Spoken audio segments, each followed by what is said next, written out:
Hello everyone! Hello and welcome to Confronting Manor, where we are here to do our 3.3 victory lap, our wrap up for the Dragonsong War, and hopefully picking up a little bit of closure. Now, I know you're probably thinking, hey Ethis, come on dude, the patch has been out for weeks, why haven't you done this yet?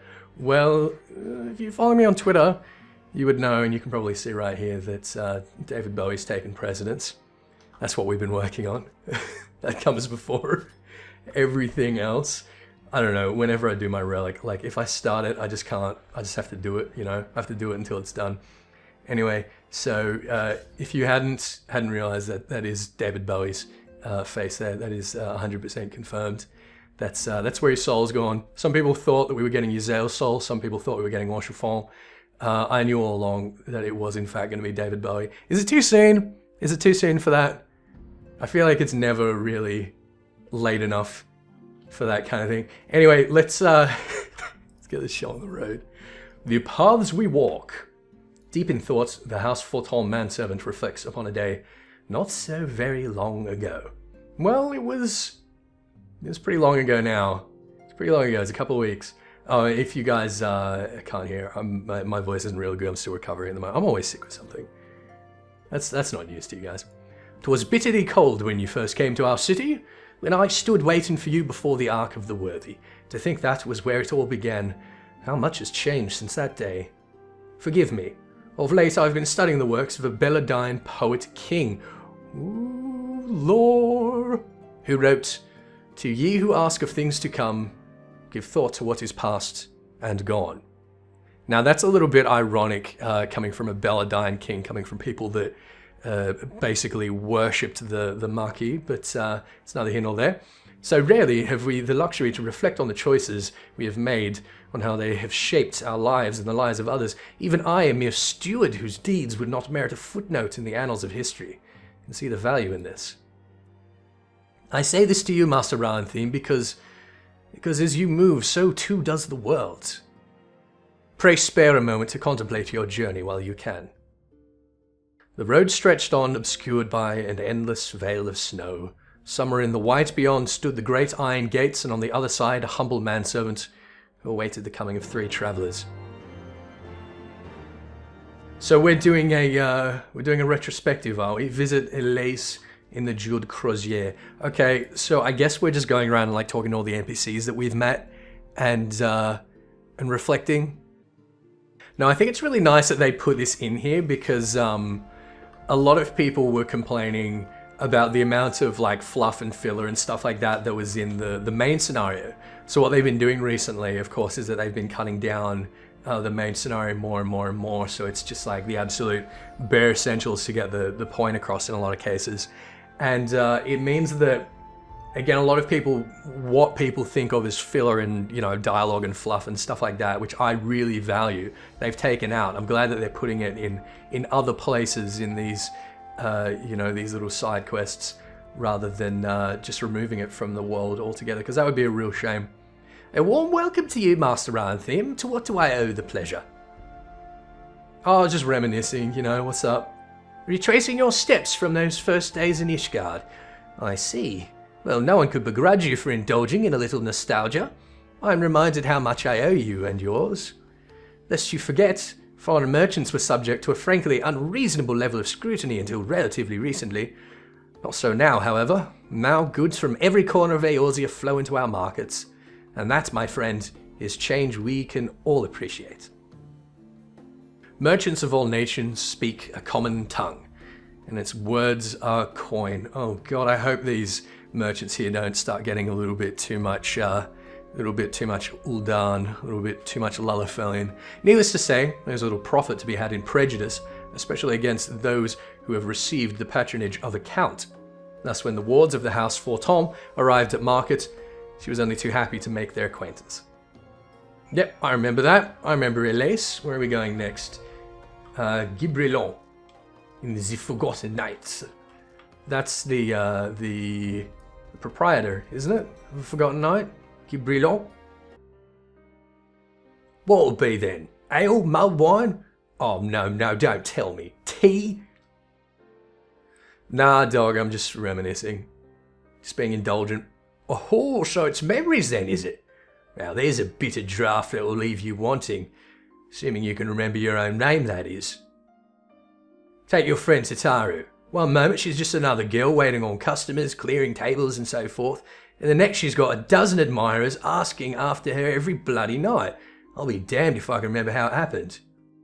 Wait, so is Tataru, like, actually working him out? He just seemed to imply that she was, like, waiting tables, singing those stupid songs, dancing those daft dances. Though, to be honest, I think it was her stories that really won him over. Stories of a certain hero's grand adventures across Eorzea, told with a flair that had put a minstrel to shame. Who doesn't love a good hero's tale, am I right?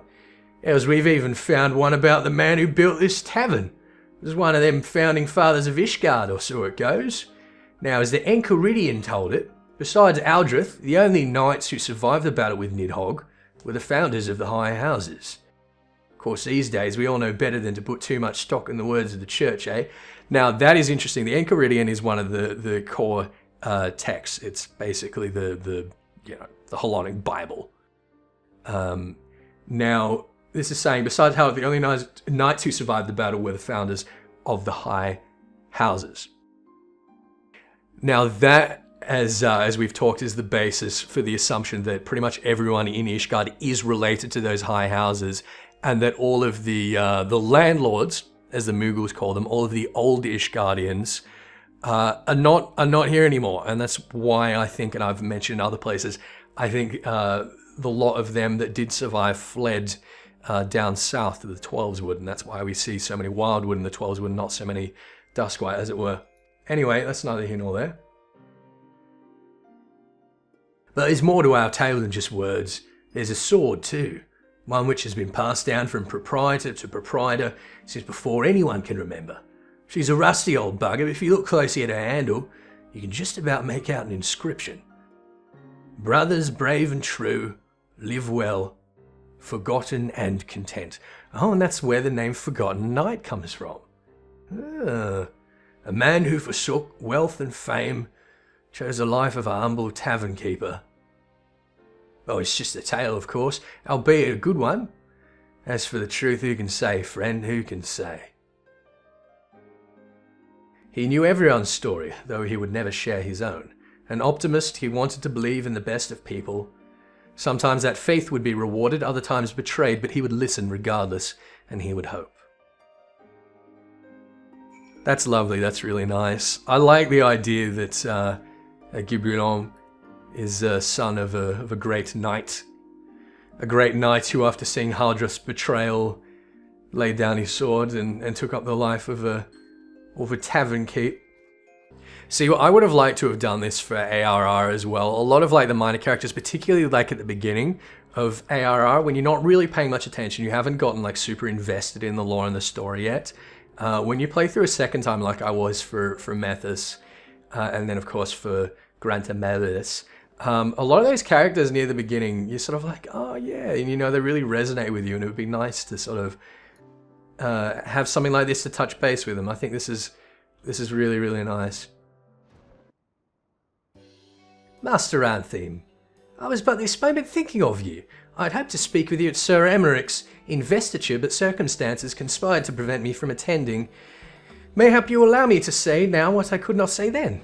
On behalf of House Elanard and all of Ishgard, I offer unto you my deepest and most humble thanks. You risked your life to stand against our sworn enemy and freed us from a millennium of torment. Though we can never hope to repay you, we will ever remember you and your deeds, that our children and their children's children might know the man to whom they owe their lives. Oh dear. So what you're basically telling me is that I'm going to end up becoming a primal in a couple of hundred bloody years. I can see that the grand investiture would have been a more fitting occasion for such words, but I could not risk them being left unspoken. What brings you this way? As you can see, Camp Cloudtop remains much the same as it did during the war, though we need no longer watch the skies for Dravanian outflyers. The Vanu have proven themselves similarly worthy of our attention. Oh god, of course, here he is. And Manolane, I say, old boy, you have the most uncanny ability to appear whenever I least expect you. Now, this has always bothered me, because he's young, like he can't be that much older than Alf, you know. And yet, just this habit of bloody saying old boy in a voice which probably hasn't entirely broken yet. But enough about that. On a roll.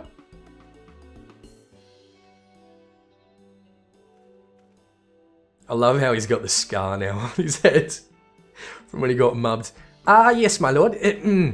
Lady Lanyette, I am pleased to report that we succeeded in infiltrating Vundu territory and there observed the beastmen harvesting crystals at several different sites. Based on the volume of crystals acquired during our period of surveillance, I've prepared an estimate of how much time I believe it'll take the Vundu to gather sufficient crystals for another summoning. I've also taken the liberty of drafting several proposals outlining how the Rose Knights might prevent such an eventuality, such as raiding these sites and securing their stores, as well as a detailed assessment on the risk involved should you choose to proceed. Honora's come a long way. He's a little battler. It looks like Manolane is keeping his pants on as well at the moment. By the Fury! I gathered you were clever, but I was not aware that you were capable of this. With respect, you are wasted on your master. Hardworking, full of potential. I think there is a place for you here with the Rose Knights, if you would have it. Oh, holy shit, take it! Do it, Honora! You can do better than this scrub here. Do better than babysitting. That you would even consider taking me into your service is a tremendous honour, my lady, and if I were free to do so, I should gladly accept. But I'm pledged to another, as you well know. Go on, Manolane, let him go. Regrettable, but understandable. I take comfort in the fact that a youth of your talent and character will never want for opportunities. Manolane's so jealous. Pledged to another, you rascal. I thought I saw you whispering in young Sorlet's ear the other day. You certainly wasted no time wooing our newest maid. There'll be no secrets between us. You must tell me everything. Where you've been sneaking off to together, what adventures you've been having, every little detail. And don't you dare leave anything out. God, he just... The Manolane doesn't get it. I'm sure he will not. In any event, you have jointly exceeded my expectations. I grant you leave to return to the city. Should the need arise, I shall call upon you again. Thank you, my lady. I believe we shall do as you suggest. Until we meet, Master Ranthim.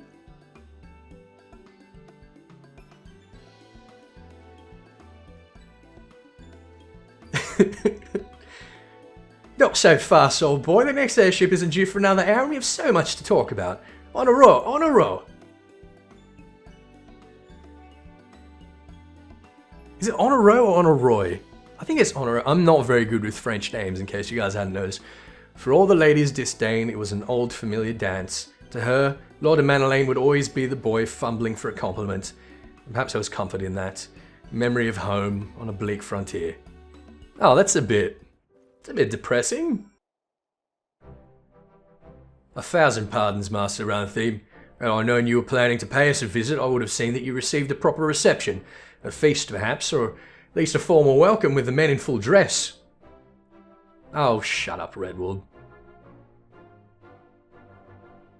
You've more than earned it. One need only look to the pilgrims who come in their droves to pray before the relief to see the truth of that. Really, the people are coming and praying before... How quickly things have changed. That really wigs me out, how quickly things have changed. Some abide in silence, while others shed tears. Not for sorrow, you understand, but for joy. Joy at being released from Nidhogg's torment. Yeah, the fact that this revolution came and went so quickly still doesn't sit entirely well with me. Oh, hello, Artoirel. Sir Redwold, the shipments have been unloaded and the quartermaster confirms that all supplies are accounted for. Ah, Master Ranthim, are you here on official business? I've probably done names for all these, probably done voices for all these guys before, but I cannot for the life of me remember them. And as I say, my voice isn't real good at the moment, so it is what it is. A journey to remember and reflect. Aye, much has changed since we first came here together, since I abandoned you to follow the heretics' trail alone. We're still calling them heretics, isn't that interesting?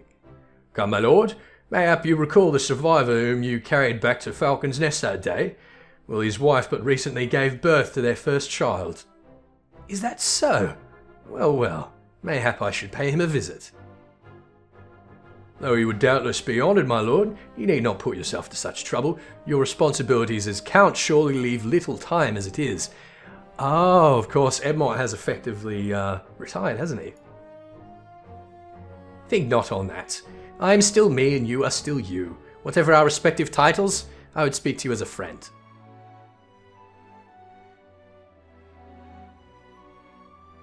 This preoccupation with position and power has sown no end of discord between our two houses, to the great detriment of our nation. It is especially galling when one considers that much of what we have achieved was by virtue of our blood and not our character. So call me Count if you must, but know that I take no pride in it. Mayhap one day, when I have earned it, I will, but not today.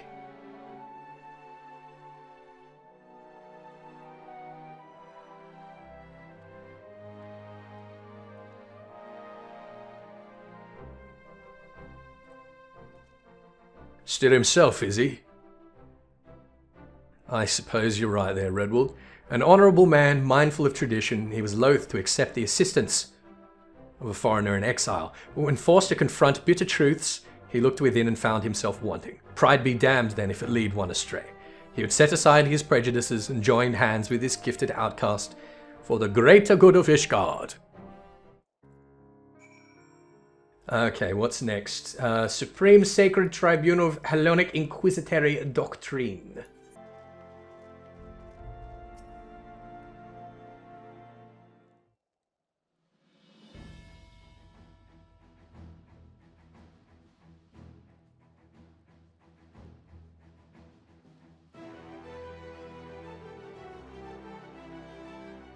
Now this is interesting to me because I've never thought of the Warrior of Lies being like a nostalgic type. You know, we're always like onwards to the next thing and the next thing and the next thing and the next thing.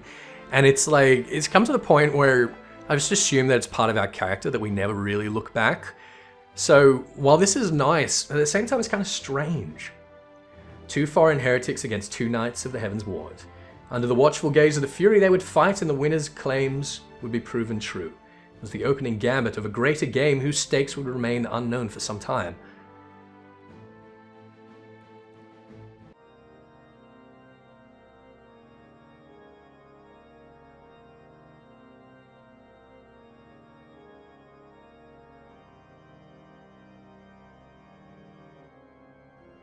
Isn't that the scumbag priest that...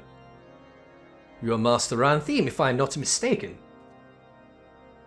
We have met, though I am sure you do not remember. It was a seeming lifetime ago when you answered the Archbishop's summons. I often come here to reflect upon all that has come to pass, and when I saw you gazing at the Holy Vault, I thought perhaps that you had too. I'm amazed that he's still wearing his get-up. If he's obviously... I guess we'll see what he thinks. You turned our world upside down, everything we held dear, for change, for the truth. They say it had to be done, that his grace sought godhood. If so, then perhaps it was the Fury's will that you prevail. But to say it, to believe it. I know that no man is without sin, but he was pious and humble, wholly devoted to the church and to his people. I knew him, sir, and he was a good man. Whatever else he may have been, I will remember him as a good man. Well, we can say the same of Gaius. We can say the same of everyone that's led astray by the Ascians. You know, they generally want what is best. They just go about it the wrong way and get corrupted by power and hubris along the way. To walk the righteous path, to live for the sake of others, to rise to the highest station, yet remain powerless to bring an end to your people's suffering. What price salvation then? What sacrifice beyond reason? For uneasy lies the head that wears a crown. Sorry, the point I was trying to make there before I got cut out for a minute was that Thornton, he didn't know the truth of the Dragonsong War, I should say, until he got to the position of Archbishop. And I remember him telling us that basically what happened is that it was a secret that was handed down whenever a new Archbishop was sort of elected, and that no one was really privy to it before they got right up to the top there. So it's not like he was, you know, corrupt and hiding this all along. It's like he gets thrust in this position and suddenly has to, you know, by himself work out what to do. A journey of remembrance, you say? Well, far be it from me to deny you. Unannounced or not, I suspect the Admiral will be most displeased if she heard that I had turned you away. Yeah, well, I am a fucking... whatever rank I am. I don't know. Can't remember what our highest rank is at the moment. Corporal or... Thank the navigator. I'd resigned myself to another day spent listening to my advisors prattle on about the beastman's latest movements. Come, Lieutenant. Oh, there you go, Lieutenant. Tell me your adventures. What adventures? I just came here to, say, how you doing? How you doing, my bay? Melweb's bay, you guys. The Ishgardians sail in uncharted waters. Oh, it gave me the boat metaphors. This is the only thing that, like, frustrates me about her, is that they just make her so two-dimensional with the bloody boat metaphors. Though I had hoped these new reforms of theirs meet with no resistance, it would not be the first grand voyage to run afoul of reefs ere it properly began. But with Sir Emmerich at the helm, they may yet chart a course for generations to follow. Which is not to say our own doesn't need correcting. The Alliance has grown complacent. The bloody nose you gave us at the melee showed me that. Nor have I forgotten the lessons of the banquet. Rest assured, we will root out any further turncoats before the dagger is at our back. You have my word on that, and Lady Ugiri's besides. She had never been one to retreat, much less in the face of transparent theatrics, but this had been no ordinary battlefield, its rules of engagement anything but clear, so she would watch and she would learn, and in time, she would act. Now, of course, what she's implying there about the Grand Melee, and the Grand Melee really is going to act as like a catalyst for the alliances, is, as we know in our next patch, we're going to be training up our GC officers. Yep, here's our Doman friends. Master Ethos is Artemis. I am both flattered and surprised that you should remember my small role in this tale given the grandeur of your subsequent endeavours. Though I must confess to having derived some selfish pleasure from donning the garments of the shinobi once more, I am honoured to have been able to assist in freeing General Albon from his captivity. Oh, of course! And I believe I speak for all of my countrymen when I say, you're most grateful to have been granted the opportunity to contribute to the restoration of the Scions. Much has changed, it is true. Much may never be as it once was, but in watching you and yours rise from the ashes and rebuild, I'm reminded that we must never give into despair, for there is always something which may yet be saved. And there's some hints at Doma. The oaths we swear. Prevention was ever better than cures Higiri knows only too well. Is this the continuation? I'm assuming it's the continuation. Yeah. You'll be travelling to Ul'dah next. If so, I'd ask a favour of you. I've prepared a special unguent to aid in General Albon's rehabilitation. Injuries such as his must be tended to daily, even long after they have healed. You need only deliver it to his man, Commander Swift. He will see that the Flame General receives it. Oh, hello, Swift. Greetings, Ethos. What is that you have there? Doman unguent, containing a variety of ground herbs and natural oils. The recipe for this traditional medicine.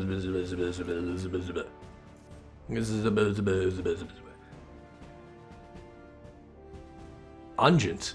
I was aware the General required such stuff. One of our Doman friends made this for him, did she? Very well, I shall be sure to pass it on. Actually, wait here. We have just this moment concluded a meeting, and I expect he would be glad to speak with you before returning to the palace. Hey, what's up, Albon? Remember how I kicked your ass in the melee? So Commander Swift tells me you came all this way to deliver unguent. Daily, she said. Well, mayhap it is best to be prudent. The gods alone know why you agreed to deliver it for her, though. Unless you mean to favour me with that rematch I requested. Ha ha ha ha ha ha ha. I only have one arm now. I jest, lad. You're on a journey of reflections, are you not? Merwib said as much. When have you talked to Merwib? What the fuck? And you now want to relive the moment you pulled me from the pit Ilberd left me into rot. Shames me to think of it, that I was so blind to his hatred. Lolorito tells me that it was not always so, that Ilberd admitted to him once that he had believed I would return to Alamigo at the head of an army. But years passed and I did nothing. For all my accomplishments, for all my wealth, power, and influence, I did naught to better the plight of my people. Not for lack of trying, but Ilbert didn't know. He thought the bull of Alamigo had grown fat and complacent, that my story set a bad example for our countrymen. Forget your homeland and chase the Uldan dream. A fine, impossible dream which gave men the strength to endure their hardships and try to make new lives for themselves here. Now, I know I said it before, but it's very clear to me here that Raban is deeply disturbed by Ilbert's betrayal and that it is going to provide a real catalyst for him in terms of motivating some change in Uldan, finally moving against the Alamigan front. So the dream had to die. He would kill me, stir up the disillusioned, arm them at the monetarist expense, and then... Forgive me. The Scions paid the price of my failings. The gods know I've no shortage of debts to repay, vows to keep and duties to discharge. But mark me well, lads, there will be a reckoning. Mayhap not today, mayhap not tomorrow, but a reckoning there will be. Good on you, Raban. And I really think this is the direction we're going to see the main scenario moving in now, is going to be towards these unresolved Uldan issues that we saw being brought up at the beginning of before the fall. A refugee of a fallen nation, he had risen from the depths of poverty to claim a seat on the syndicate. Yet for all his great deeds, one was left undone, and like sands through an hourglass, the years slipped away, taking with them an old friend's hope. So he really does feel responsible for Ilbert, which is, I don't know, it's nice in a way. And Ilbert's still on the loose, of course. Now we're heading out to the old Gorgain estate, which is, of course, was, of course, I should say, a lumber mill before the calamity. And this is where we confronted Uzael, I believe. I assume that's going to be what we're reflecting on here. By the Fury, is that you, Master Antheme? Forgive me, but what reason could you possibly have for returning to this god's forsaken place? Just bored. Map is fate, which brings you here on this day of introspection and reflection. You come to Gorgain Mills to accept the surrender of a half a dozen heretics who once fought for the Lady Iceheart. If you're intending to visit the cellars, I would ask that you do nothing to unsettle them. Oh, that's interesting, because I was really wondering when they were going to be brought back into the fold, so to speak. So this is where we got ambushed. I remember first day of Heavens where we fought like a polar bear down here, but there was like a billion of them. Because there were so many people down here obviously doing the quest, it was just like polar bear after polar bear after polar bear spawning. This whole room was just full of people and polar bears. And I just lost it. I was just cackling for like half an hour. This is one of the funniest moments I've ever had in this game. Wait, I know you! You're the amphitheater with the Dragon Slayer! I suppose we owe you an apology. When you came to us seeking to parley, we were sure it was a scheme to lure out Our Lady. We were sure about a lot of things. When she first shared her revelation, when she told us that she was not Saint Shiva reborn, we assumed it was a test. Oh, that explains it. For had we not prayed for salvation, had she not descended to deliver us from evil? She replied that our prayers were but fuel for a fever dream, a construct born of desperation and denial. She was no savior, she said, but when we marched upon Ishgard regardless, she pulled us from the brink of oblivion and implored us to find another way. And here we are, ready to lay down our arms at last. It's time. She considered you a friend. Had things been different, mayhap we could have been friends too. Farewell. Alright. Now I wonder what they're going to be charged with. Oops. Hang on, I just lost that. Oh no, it's still my chat log. Forsaken by gods and men, they found salvation in a revelation. They would take up arms against their own kind to set ancient wrongs to right. Cut out Ishgard's festering heart and the war would be over. This they knew, believed with all their being, till their savior told them their efforts would be for naught. Okay. Now that is very interesting. And The fascinating thing there is, of course, that they were never technically tempered by Shiva, by Yzael, that their faith was very much their own.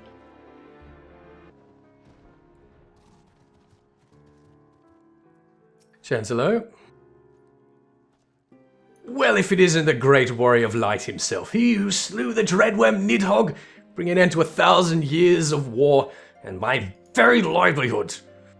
Go on then, strike me down and finish the job. Stab me right in the heart. I'll even lend you my spear if you like. After all, I wouldn't be bloody needing it. Tell me true, for a moment I had you fooled. Ye gods, as if I could hate the man who rid us of Nidhogg. Oh, unless you worry, that business about me losing my livelihood couldn't have been further from the truth. In point of fact, peace is proving surprisingly lucrative.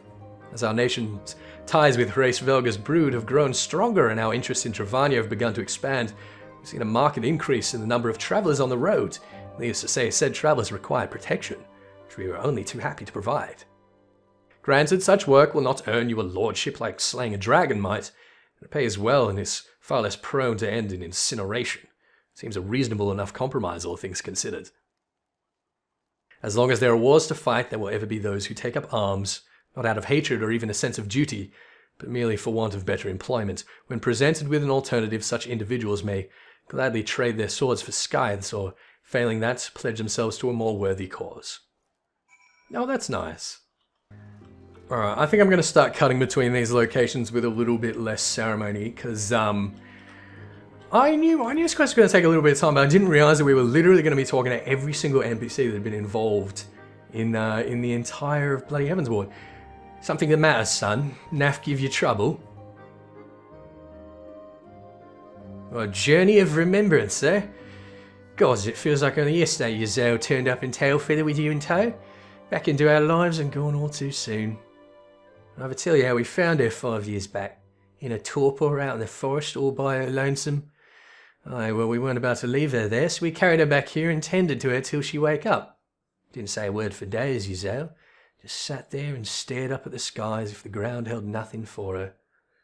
And it didn't, we learned, when she finally spoke.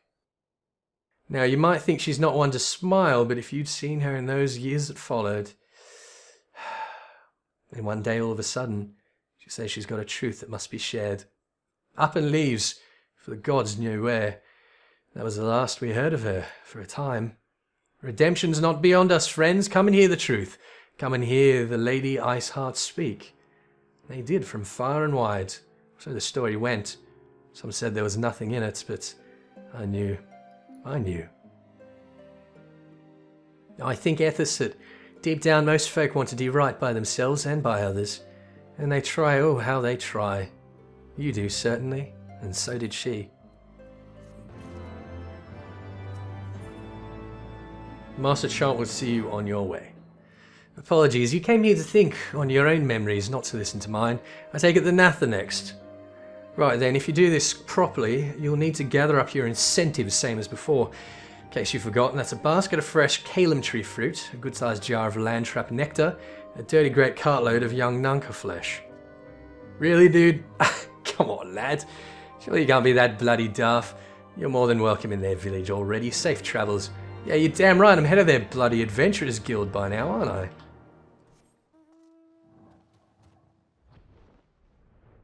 I'm their primary fogweed dealer. That dank Charlene Koosh. Oh god, I've never given a Vath a voice before. Hunter of dragons and gods, I bid you welcome. What would you ask of me this day? Once we would have no conception of what you speak. The one mind does not forget, but we do. It can be most distressing. To remember it is not enough. We must strain and give words to memory and inscribe words upon parchment. This is the chronicler's calling.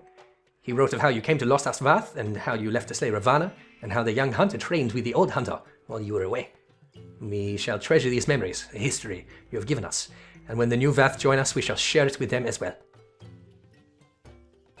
Bound no longer to the will of the many, they were now free to walk their own path. Thus reborn, they would write the first chapter of a new history and be passed on to future generations. As their culture grew older and richer, so too would their story. That's nice. And I love his Fu Manchu. That's freaking adorable, isn't it? I wonder if it's real. Do you think it's real? Because, I mean, he's also got, like, the other weird tendril things. Do you think he's just, like, seen some old, like, Elezen dude and was like, oh, yo, that's sweet. Alright, Vidofnir is next, of course.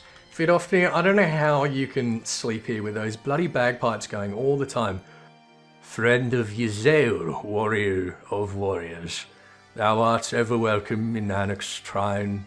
What bringeth thee to us this day? There is much wisdom to be gained from looking to the past, to walk half-remembered paths and mark anew their twists and turns. We too do this, though not through pilgrimage, nor less the written word beloved of thy historians. In song do we preserve the deeds of our lost and chronicle the passing of ages, naught have greater power to stir our hearts. 'Twas a dirge of profoundest sadness that roused Nidhogg's brood to action, a dirge which soundeth no more. Now a new song riseth to fill the void, one of hope rekindled, of war's end and peace's rebirth. I shall sing of thee and Yzael ever after, that all may know and remember. In the chorus the fallen could rise once more, for none are dead whose names yet echo in the heavens. And the song would not end until the last voice fell silent. Heroes and villains, sinners and saints, all would live again. Now in the lifetime of a dragon, that song is going to be very, very long, and gives us yet another opportunity to be brought back as a primal. I'm not seriously speculating it's going to be the case. Obviously, it's not something we're ever going to have to worry about, so I hope. Midgard Zormer, nothing to say to your granddaughter there? Nothing? Alright. Okay. Moglin, oh god damn it, of course.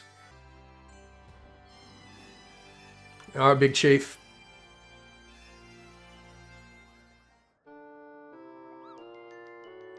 Well, yank me, Pob, and call me a molebat. I certainly wasn't expecting to see you today.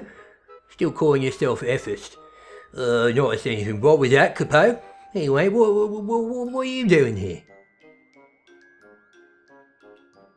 Thank heavens for that. I was sure you were going to ask for help with yet another one of your, exciting quests. But by all means, we'd love to pass the time reminiscing about good old days. And when better than now, Kippo? What were your friends visiting and all way here I'll fetch them? What's this about my friends?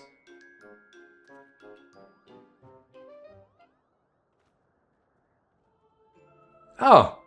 How about that? Full glad am I to see you again, Ethis, and in Mogholm of all places. Kupopo, it really is you, and just when we were about to leave. I think it wonderful, this pilgrimage of yours, final reflection upon the past, that you might face the future with eyes unclouded and a heart at peace.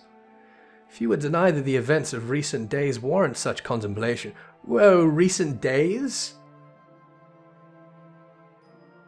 It cannot be that this was canonically only a few days ago. When we last stood in this place, I dare say none among our number would have believed what was to follow, young Astinian least of all. Upon learning what befell him at Azaz Lar, I confess I thought him lost. When Master Alfino told me of your great struggle and of his salvation, I was reminded of your talent for the impossible. If you ask me, he seemed altogether too stubborn to die.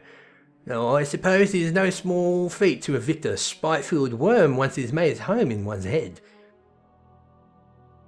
I don't know why he sounds so much like a Lullifell, you guys. I'm sorry.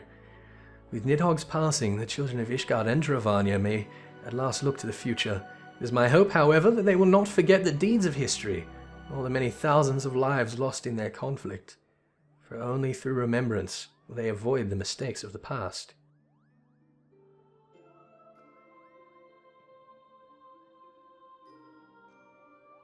We thank you again for your hospitality, Chief Moglin, and pray that you will one day allow us to extend you the same courtesy. Wish you well on your journey, Ethis. May you ever walk in the light of the crystal. Until we meet again, Kupo! I'm not even going to try to do like a proper Moogle voice where they're voice acted. Even in the farthest reaches of distant, dangerous lands, one may chance upon a friendly face.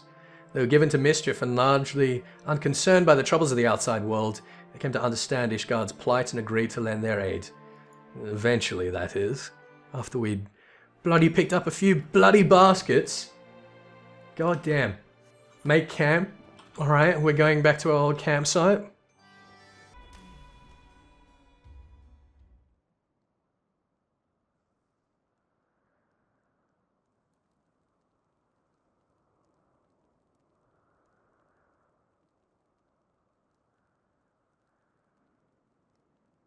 The crackling warmth of Alphino's campfire, the savoury waft of Yzael's bubbling stew, the soft snoring of Moghan asleep on the grass. We really are being awfully nostalgic, aren't we? A cold wind blew that night as well, and on the morrow they mounted the steps and blew the horn. Having climbed the summit with hope in their hearts, they descended dejected, weighed down by truths too grim to contemplate.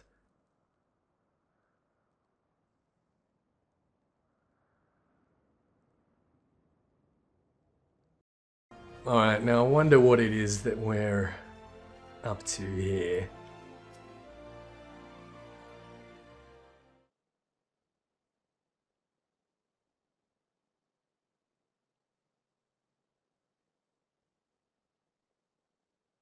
You there, over here, quickly. Who is that?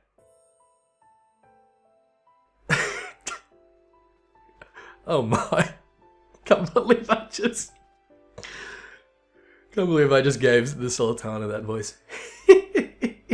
I should have known you would see through my disguise. But enough talk, we cannot linger here. Yes, the guards recognize their Sultana. Oh shit. Are we about to get some potato strange? So you might have deduced I was taking the air outside the palace when I saw you standing there staring off into space. Have you something on your mind? I understand completely. So much has happened, so much has changed. And all in so short a space of time. Even now, I struggle to make sense of it all. But one thing at least is abundantly clear. I owe you an immense debt of gratitude for all you have done on my behalf and all of those whom I hold dear. Are you propositioning me now? Like, is she really taking me down some dark corner here? After I awoke, Papashan told me everything. It was a lot to take in, but nothing could prepare me for what Lord Lolorito had to say. That ruthless, manipulative swine came before me and expressed regret for what had come to pass. And thinking to make amends, offered Adelegi's assets as well as half of his own personal fortune to the crown. And I accepted. Hang on. What's going on here? What's going on with Lolorito? Long did I debate how best to use this wealth. There's no end to the troubles facing our nation and no shortage of worthwhile causes, yet none among our people have suffered more than the refugees, as they should be the first to receive aid and succor. Oh, that is too clean. I don't like that. That is too neat. That is too clean. That is so out of character for Lolorito. There is also the matter of the terrible wrongs committed against you and yours, for which I am in a large part responsible. They do not protest. It is the truth. Accordingly, I have set aside monies to aid in the Scion's rebuilding, if you would have them.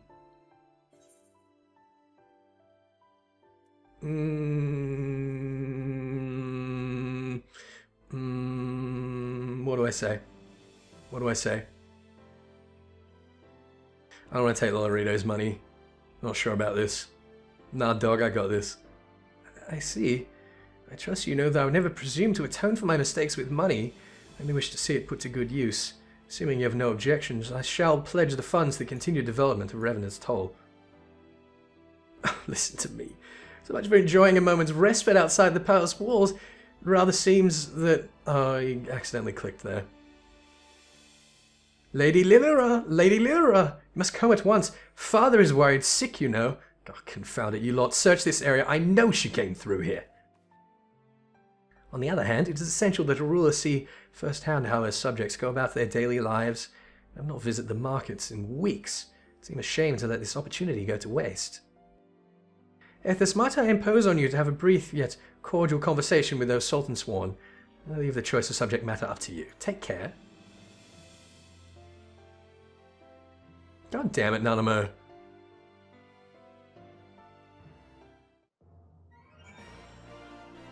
Now, let me say, did we miss something? Something that she said, event. She said, seems as if I brought my responsibilities with me, I suppose I should return. Alright, so we didn't miss anything important there. Okay. Let's go distract Papa Shan. Where's Papa Shan? Where's Papa? Where's Papa really? Oh, I beg your pardon, sir, but would you perchance see a young Lalafelian woman? Young Lalafelian. Is it Lalafelian? Lalafelian? I always thought it was Lalafelian. That's interesting. Our noble woman passed this way. No. Are you certain? Oh dear, Master Papashan said this might happen, but I never truly believed he was serious.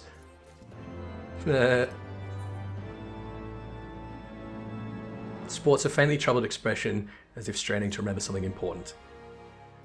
Wait, I know you. You're Ethis. Ethis Rant Theme. What a stroke of luck. I can think of none better qualified to help us. See, it is no mere noble woman that we seek. Ah, but Master Papashan was most explicit about the need for secrecy. Pray, forget I mention it. We will find the lady on our own. What cruel fate to lose her father as a child, be compelled to rule in his stead, and how the years had tempered her dreams and taught her, sometimes brutally, the price of naivety. Though outwardly unscathed by her ordeal, it was wiser and more wary Nanamo who reclaimed the throne. Now, she was 14, I believe, when she first took the throne, which is crazy. Alian in Revenant's Toll, okay. There you are, Ethis. Higiri told me of your pilgrimage. It was only a matter of time before you sought me out. Ooh, that's a bit presumptuous, Alian. I too have been reflecting on the choices which shaped my path when I took to the road with my grandfather, when I joined the Crystal Braves, when I tried and failed to warn you before the banquet. I had my suspicions about Wilred's death. It was the work of a Garlean spy within our ranks, but I could not be sure who was involved, hence my desire to speak with you in private. I thought long and hard about how to approach you without arousing suspicion. Mayhap too long. Eventually I decided to arrange a meeting through Mistress Momodi. Little did I know that bastard Laurentius had seen me do it. Shortly thereafter, the fourth received urgent summonings. Needless to say, I had no choice but to answer, and soon found myself at the mercy of Captain Ilberd's band of traitors. They confined me to the Rising Stones, along with others still loyal to the Scions, Riol, Ephemy, Aergmus. Quite what they planned to do with us I couldn't say. Maybe they thought we would turn given time. The fools. Lieutenant Yu Haste bid the Third keep us under constant guard. When Captain Ilberd moved to carry out General Bond's execution, they were forced to withdraw all but a token force, which we took by surprise one night. And then it was over. One might argue that it turned out better than it had any right to, all things considered. Still, there are nights when I lie awake wondering if I had done things differently, I'd been more careful or more decisive. What then? There is naught to be gained from thinking thus. We must count our blessings, must we not? You are still here. Most of what was broken can be rebuilt. You will see, Ethis, you will see.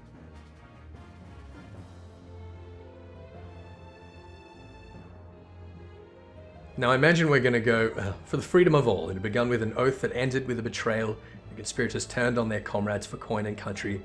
The good and true were beaten and imprisoned, or else butchered where they stood. And even in their darkest moments, they never stopped believing that the dawn's light would shine again. Okay. Sky Steel Manufactory. Okay, I thought while we're here we might want to hang out with Horibalda and see what he'd been up to in Thavernair, where they'd all escaped to, but I guess not. We're going to Sky Steel.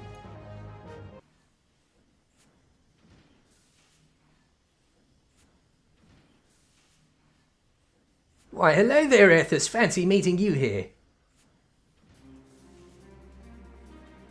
Hi, Wedge. Hi, Biggs. Reminiscing about the glory days, eh?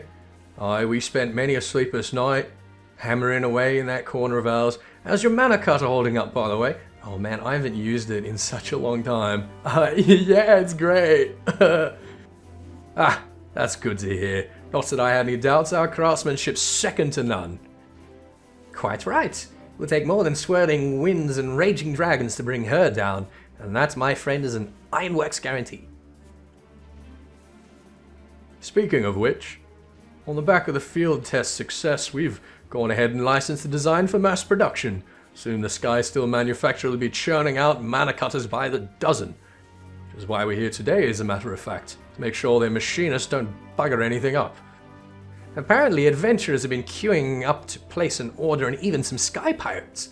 Just imagining the sea of clouds teeming with our creations fills me with a father's pride. Right then, that's enough patting ourselves on the back. We've got to make sure the cutters are up to snuff, or Jesse will never let us hear the end of it.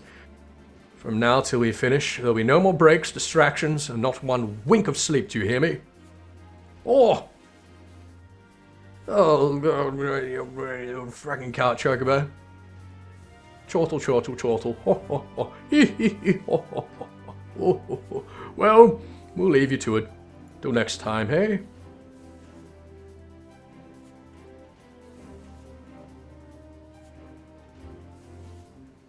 Despite the many hardships they had endured, perhaps because of them, they greeted every new challenge with a smile. Their workshop, their battlefield, their tools, their weapons, they invariably rose to the occasion, delivering ingenious solutions to seemingly insoluble problems. Nothing to do with Sid. It's got absolutely nothing to do with Sid. Visit the monastery in the Churning Mists. Alright.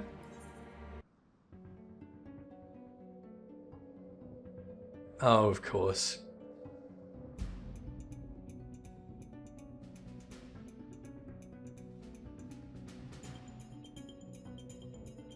Through tempestuous winds they carved a path, breaching the Dreadworm's sanctum, and there did they put him to the sword. Yet in the wake of hard-fought victory were secrets laid bare in a vision dark and disturbing, the legacy of the fathers bequeathed to their sons and passed down through the generations, old blood enduring in the new, the mark of original sin.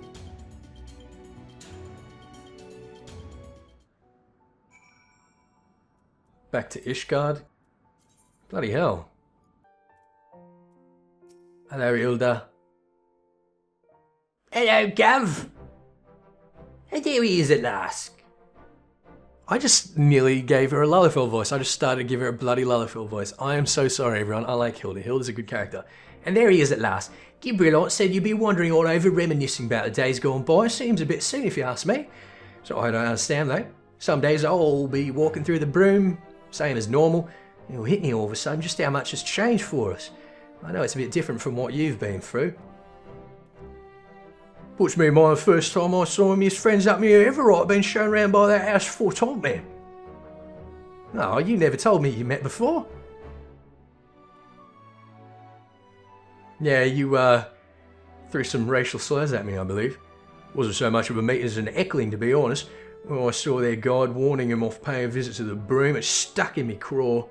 You'll admit myself, and I was a spitting image of a snotty little lordling. A little lordling went on to fight 2 knights at Evans Ward with efficacy in a trial by combat, not to mention helping retake the vault from the True Brothers. Fury have mercy, feels like a bleeding lifetime ago, doesn't it? 'Cause it was. What we've got now is nothing like what came before. It's a bleeding rebirth is what it is. Cold comfort of folk who die get us here. See us piece ours and we owe it ourselves to make the most of it. I mean, we've got to work twice as hard to make the brim a better place and no more harassing blue bloods neither. Really, just like that? No more harassing blue bloods, just like that? Aye aye, okay. Yeah, you guys know how I feel about that crap. A world apart from the opulence of the pillars, they had toiled, shrouded in the haze of the broom, sentenced to a life of hardship by birth. They dreamed of revolution as children dream of fairies. And one came and went, and they suddenly found themselves with a seat at the table. Yeah, I mean, they have a seat at the table. They're in the House of Commons, and yet they still live in absolute fucking squalor, as far as I can see, right? Anyway, Oxzundu. Yeah, I think that's like the main thing that really kind of bothers me. It's just the fact that all the broom citizens are so okay with the way things have turned out. Hello. Oh, clouds part and let shine brilliant sun upon Lonu Vanu. Great Netherling warrior return to Okvundu, and on pilgrimage of remembrance, well, well. We bid you warmest welcome, slayer of false gods and champion of fallen Gundu, whose fledgling village continues to grow and prosper, now free from the shadow of Vundu oppression. But Lonu Vanu is not one to forget Netherling's first coming when he saved us from certain death at the hands of the Black Ones. Distant memory though it is. Lonu Vanu, I don't like how you said Black Ones there.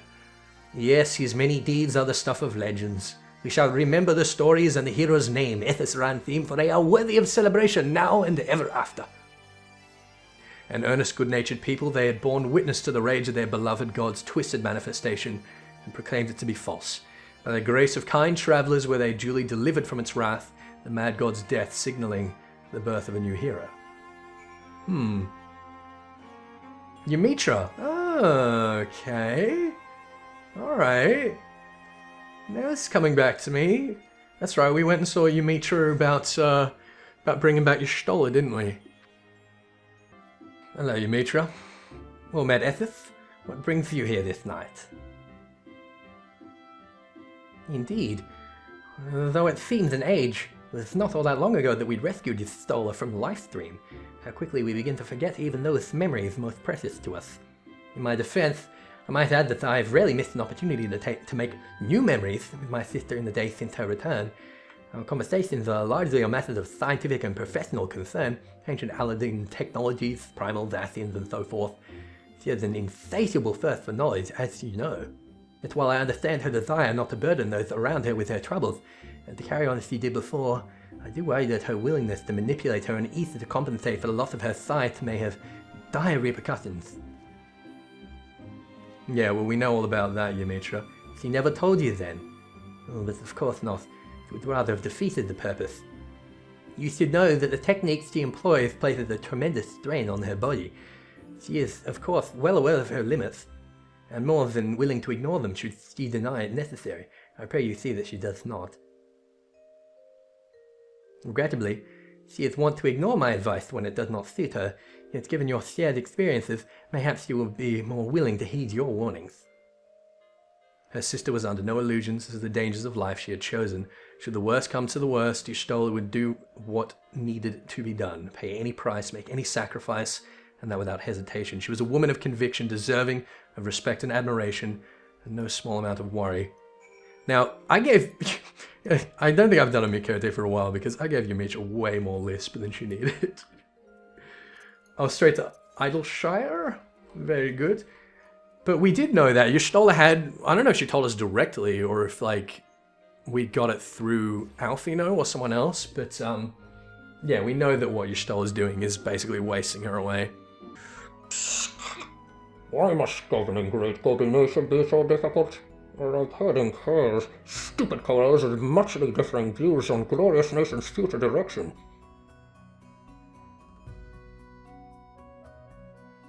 Yes. Slowfix knows he is letting emotions run wild. Uplander is working voice of reason. Not like when Uplanders first returned to Idleshire, yes. So much venom in that one's tongue flaps. Call Gobi flock thieves. But Slowfix saw a way to mutual understanding. Citizenship and society, first step in strengthening communal ties. His all vested interest in continued prosperity of egalitarian utopia. Sorry if none of you could understand that, but, he's wearing a mask. For the final objective of this quest, you receive no guidance from the journal or the duty list. You will need to read the text carefully and decipher the clues to determine your next course of action. Alright, okay. The burdens we bear. And, of course, Slowfix is a goblin beset by troubles great and small. And now Slowfix bids Uplander fulfill civic duty as citizen of Idleshire with hand-lending of great import. In caves south of settlement lives Old Crone, wielder of powerful magics used to crafty make frogments that chase away curious goblins. Uplander has made busy days with Old Crone, yes, and Uplander can appeal to Crone's better nature and make her call off frogman harriers. Well, that's, that can only be talking about one person, can't it? Alright, you take care of yourself, Slowfix. Alright, Matoya, I want to make this abundantly clear. This is Slowfix's words and not mine. You are an old crone, and you need to tell your Frogos to bugger off. Well, this is a pleasant surprise. I'm well aware that you're only here because you want something, but at least you didn't bring your little friends. So, out with it.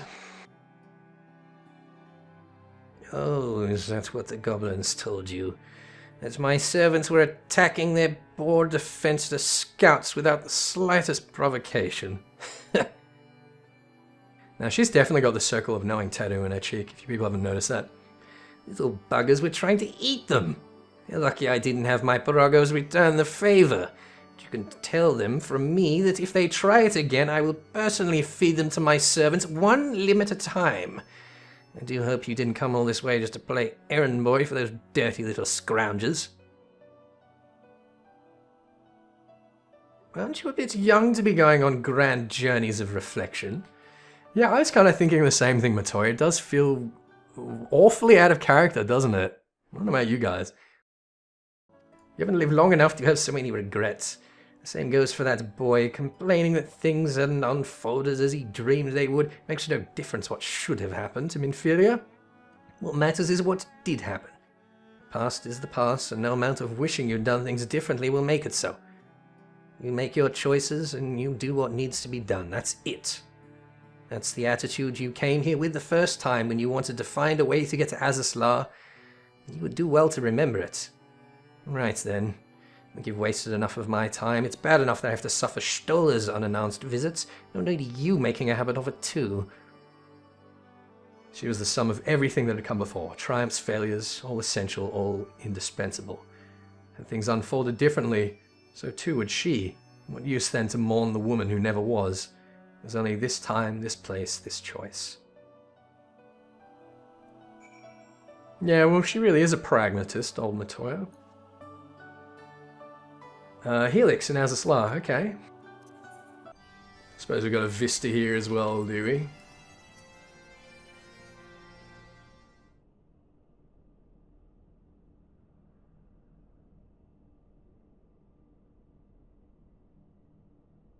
It's gonna be the bloody node talking to me.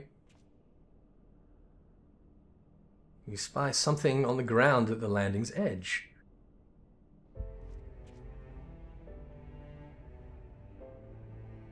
Oh, a bouquet of fresh Nemea lilies lies at your feet, an offering for the departed.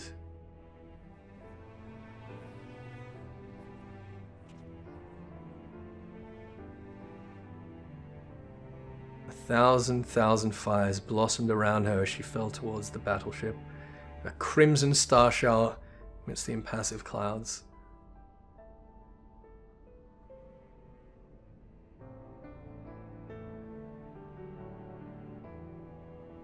Then came the azure light, faint at first, soon blinding, then shattering, casting motes of diamond to the four winds. Well, I don't need to tell you who left that there and why, for those we have lost. Now I'm going to be very interested to see what Tiamat has to say, and whether Midgardsormr is going to contribute here, or whether she might even have, I guess, changed her outlook a little bit now that Nidhogg's gone, now that the war is over.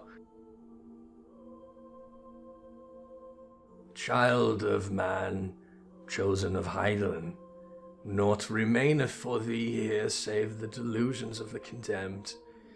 My madness designed to spy my departed brood brother in yonder skies, though I know it cannot be so. What sayest thou? My senses are yet mine own? Then he whom I saw was but my dead brother's rancor clad in mortal flesh. And thou didst deliver him unto death's cold embrace? I bear thee no ill will, child, 'tis beyond me. All my hatreds are bound up in moments of ephemeral and eternal, my beloved's passing and his resurrection. I am no better than Nidhogg, consumed by love, twisted by rage. I too sought vengeance without end.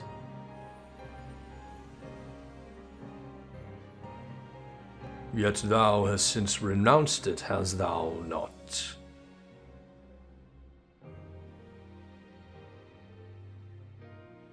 Through millennia have I watched as time did that which I could not. As the men of Alleg perished and their works fell to ruin, leaving me to think on mine own sins in solitude. What folly to despise man, his base desires, and hatred's hand so effortlessly drove me to take Ascian reed. Then look thou on him again with eyes unclouded, and mark how he laboureth to rise above his nature, how he and Hraesvelgur's brood now raise their voices in a shared song of peace.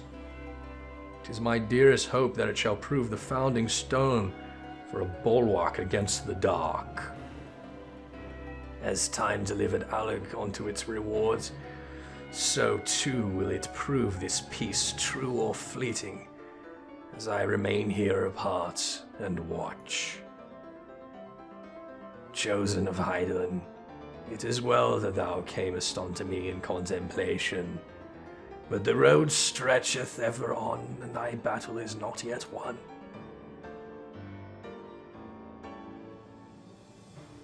Perhaps there was hope for them. Perhaps this time they would learn and remember, but her part in the tale had ended long ago. Within this monument to hubris would she remain until the end of days, beyond redemption. Well, there you go. I mean, that's about as clear as we can make it, isn't it? That really is about as clear as we can make it. Poor Tiamat.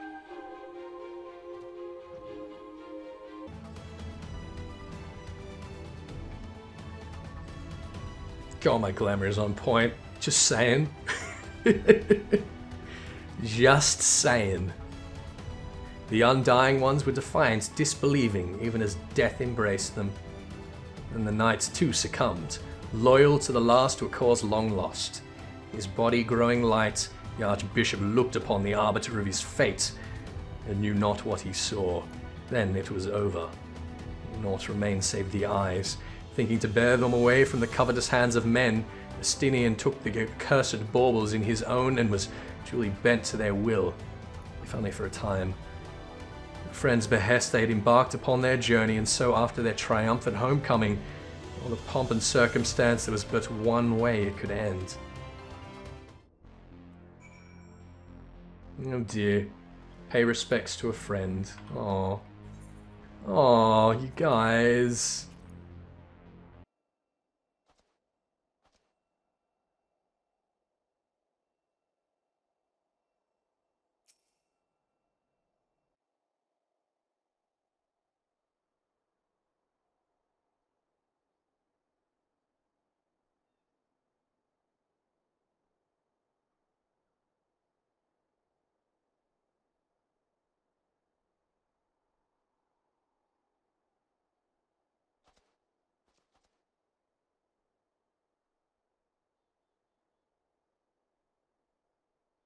Oh, that's nice.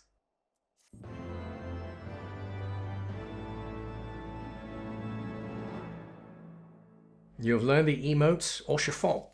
Alright. Well, that's it. Let's have a look at this. Let's hide that for a second. Slash or chiffon. Oh, that's nice. All right, well, there we go, everyone. How about that? Let's get a slash icam mate. Oh, there we go. How about that, everyone? That is our wrap up. Well, that was a lot longer than I thought it was going to be. I'm going to have to cut out like a lot of traveling time and stuff like that because I decided I was going to do this in one part. I'm definitely going to stick to that. Oh, that's a nice shot. I like that. So we've got a lot to think about, not only about what has come, but some implications about where we're heading in the future. There's definitely a lot to Ralban contemplating about Ilbert and everything that he said that kind of got under his skin. And the other really interesting one is Midgardsormr talking about his hope that the relationship between man and dragon is going to provide a bulwark against the dark. And that makes me suspect, and I'm hoping, and I've talked about it in other places, that the dragons are not going to be sidelined, and that moving forward into 4.0, 5.0, as far as we go, they're still going to play an important role, in characters like Vidofnir and Vedrid and Midgard some more especially are still going to be important characters in the main scenario quest. Anyway, I'm gonna wrap it up there. Thank you all very much for watching and listening and having this indulgent little nostalgic journey with me. It was really, really nice. I think it's a really, really great way to wrap up a big story like this, and I hope they continue to do more things like this in the future. Because again, you know, people want to skip dialogue. That's fine. Make the dialogue shorter than the main scenario quest, but give us an option. Give us these side quests to go and explore it for ourselves. For those of us who are still very much invested in it. Anyway, I think that's a really nice place to leave it. Thank you all for watching. I'll see you guys in whatever's next. Take care of yourselves, and bye bye. Goodbye. Good night.